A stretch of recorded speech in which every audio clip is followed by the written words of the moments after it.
Hello friends, welcome to AR creation सமையல்। இப்போ பார்க்க போகிற தீபாவளி ரெசிபி தான் பார்க்க போகிறோம்।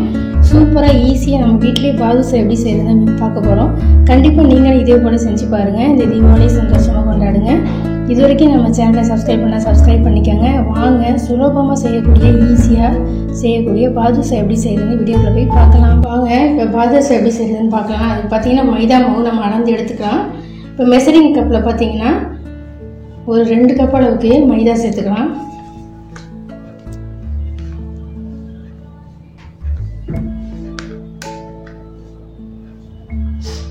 ஃபுல்லாக வெளியே எடுத்துக்கோங்க। இந்த மெஷரிங் கப்போட அளவு பார்த்தீங்கன்னா அதாவது 240 ml கொடுத்துருக்காங்க। 2 கப் அளவுக்கு மைதா மாவு போல் எடுத்துக்கோங்க।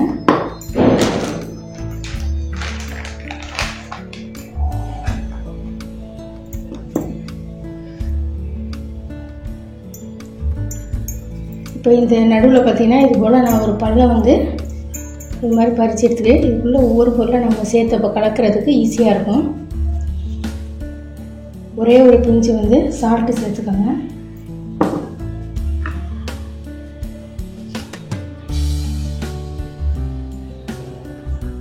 கால் ஸ்பூனுக்கு கொஞ்சம் ரொம்ப குறைவாக பார்த்தீங்கன்னா சமையல் சோடா,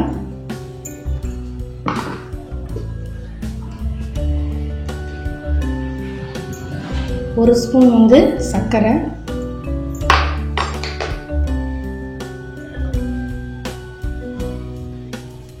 டால்டா நான் இதில் சேர்க்குறதுக்கு பார்த்தீங்கன்னா நான் டால்டாவை நல்லா உருக்கியிருக்கேன்।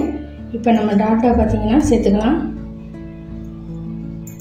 டால்டாவுக்கு பதிலாக நீங்கள் நெய் கூட சேர்த்து நீங்கள் செஞ்சுக்கோங்க।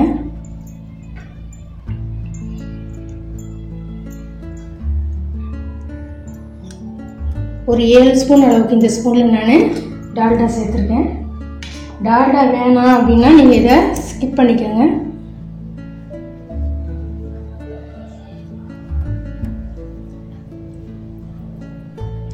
இந்த சர்க்கரை, உப்பு, அதே போல் சமையல் சோடா, இந்த டால்டா எல்லாத்தையும் ஃபஸ்ட்டு மிக்ஸ் பண்ணிவிட்டு அதுக்கப்புறமேட்டு கொஞ்சம் கொஞ்சமாக நம்ம தண்ணி சேர்த்து கலந்துக்கலாம்।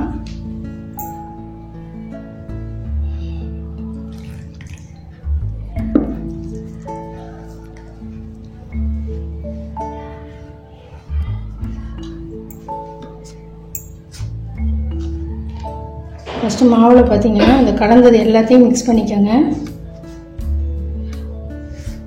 ஒரு சிலருக்கு டால்டா சேர்க்குறது பிடிக்காது, அதுக்கு தான் நீங்கள் நெய் கூட சேர்த்து செஞ்சுக்கோங்க। கடைகளில் பெரும்பாலும் பார்த்தீங்கன்னா டால்டா சேர்த்து தான் செய்வாங்க பாதுஷாவை பொறுத்த வரைக்கும்।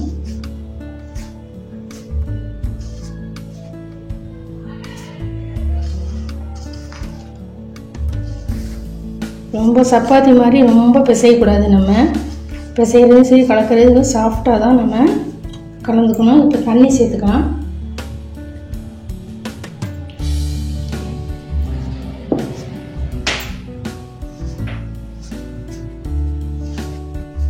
இப்போ மாவு பார்த்தீங்கன்னா நான் பிசைஞ்சிட்டேன், இந்த அளவுக்கு இருந்தால் போதும்। ரொம்ப பார்த்தீங்கன்னா ரொம்ப வந்து அழுத்தி பிசையணும் வேணாம்। மாவு ஒன்று சேர தண்ணி தெளித்து பிசைஞ்சிட்டேன்।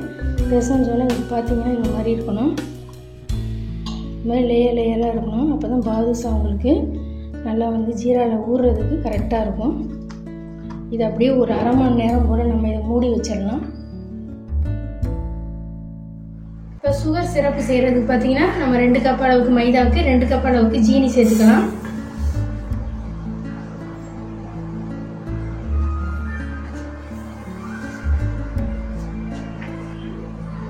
தண்ணி பார்த்தீங்கன்னா 1 கப் அளவுக்கு தண்ணி சேர்த்துக்கோங்க। இப்போ ஸ்டவ் ஆன் பண்ணிக்குவோம்। இதுக்கு பார்த்தீங்கன்னா பாகு பதம்லாம் வேண்டாம், நம்ம குலோப் ஜாமுன் பதம் வந்து பிசு பிசுப்பு தன்மை இருந்தால் போதும்। கையில் பார்த்தீங்கன்னா இது மாதிரி தொட்டு பார்க்கலாம், பாருங்க இந்த மாதிரி இருக்கணும், பிசு பிசுன்னு இந்த தன்மையோடு இருந்தால் போதும்। இப்போ அடுப்பை ஆஃப் பண்ணிடலாம்। கூடவே பார்த்தீங்கன்னா ஒரு அரை ஸ்பூன் அளவுக்கு ஏலக்காய் பவுடர் கொஞ்சம் சேர்த்துக்கோங்க।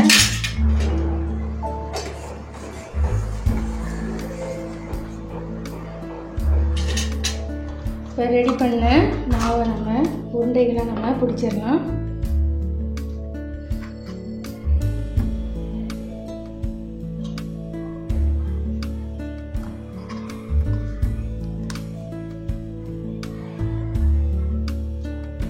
இப்போ நான் பார்த்தீங்கன்னா உருண்டையாக நான் ரெடி பண்ணிட்டேன்.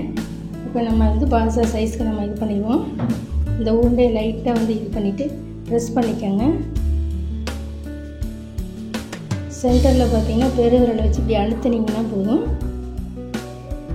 அழுத்திட்டு எடுத்துருங்க.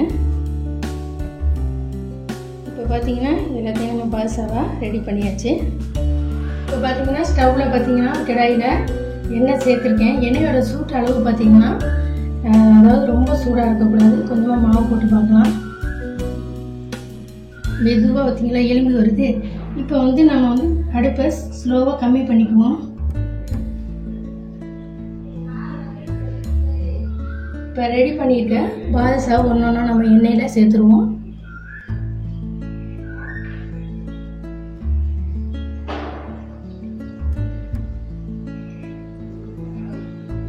நீங்கள் கடாயில் எண்ணெய் ஊற்றுற அளவுக்கு நீங்கள் இந்த ரெடி பண்ணியிருக்க பாதுஷாவை சேர்த்துக்கோங்க.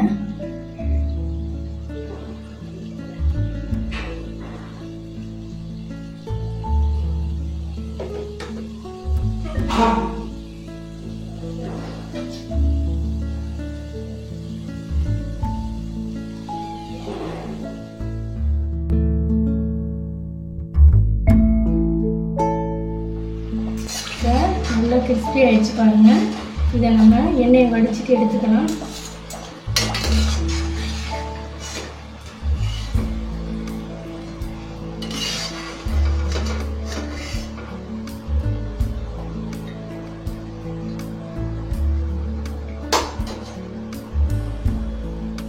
இப்போ ரெடி பண்ணி வச்சுருக்க பாதுஷாவை நம்ம சிரப்பில் சேர்த்துருவோம்.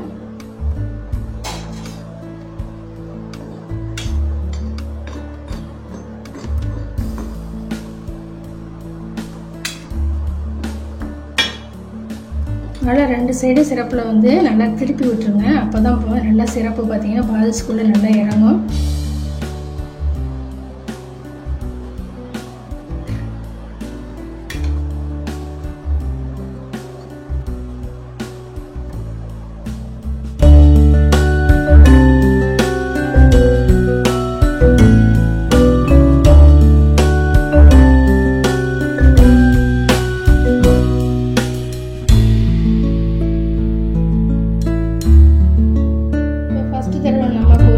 ஜீராவில் சேர்த்தது நல்லா ஊறி இருக்கும். இப்போ இதை நம்ம எடுத்துடலாம்.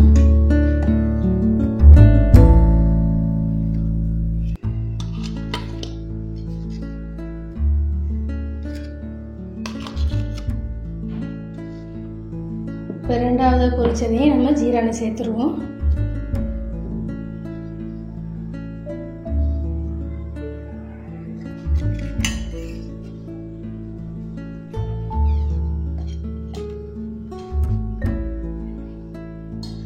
சூப்பராக பாதுஷா பார்த்தீங்கன்னா ரெடி ஆயிடுச்சு. இப்போ கொஞ்சம் நம்ம அலங்காரத்துக்காக பாதாம் அல்லது பிஸ்தா பருப்பு சேர்த்துக்கலாம்.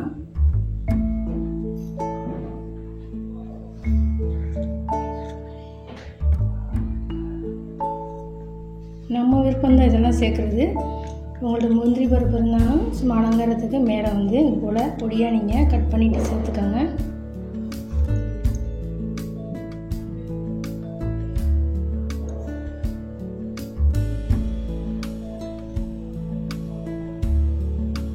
சூப்பராக பார்த்தீங்கன்னா பாதுஷா ரெடி பண்ணிட்டோம். கண்டிப்பாக நீங்கள் இதே போல் செஞ்சு பாருங்கள். இந்த தீபாவளியை சந்தோஷமாக கொண்டாடுங்க. இந்த வீடியோ பிடிச்சா லைக் பண்ணுங்கள். ஏஆர் கிரியேஷன் சமையலுக்கு சப்ஸ்கிரைப் பண்ணுங்கள், ஷேர் பண்ணுங்கள். அடுத்த வீடியோவில் பார்க்கலாம். தேங்க்ஸ் ஃபார் வாட்சிங்.